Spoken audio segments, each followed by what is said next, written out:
Failure of the Independent National Electoral Commission to conduct elections that will meet up with the expectations of Nigerians and the international community will not be accepted by the Nigerian youth constituency. Abi no be so? No so. No be so we talk am? No so we talk am. Are we going to allow elections that are not credible? No. Not at all. Are we not supporting credible election in Nigeria? We are supporting. Are we not interested for INEC to conduct free and fair election? We are.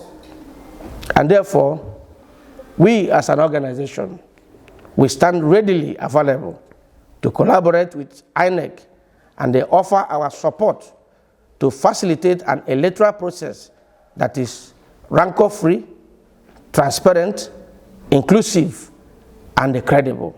We believe that a free and fair election is the cornerstone of our democracy, and we will not tolerate any form of manipulation or rigging come 2027.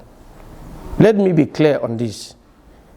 Any attempt by any individual, institution, or group of persons to rig the forthcoming 2027 general election will be met with strong and united resistance from the teeming Nigerian youths, because enough is enough.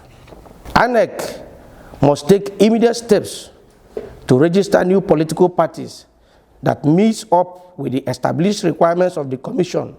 As such, will ensure a more inclusive and competitive electoral process. They are to commence nationwide voters registration exercise to accommodate new voters, especially those who have just reached the eligible voting age of 18, so that every qualified citizen can participate in the 2027 general election. We commend the ongoing peace processes being facilitated by the FCT Minister and the Governor of Rivers State. We urge President Bola Ahmed Tinubu, GCFR, to take immediate and decisive steps to restore democratic rule in Rivers State, as the people of Rivers deserve peace, stability, and good governance.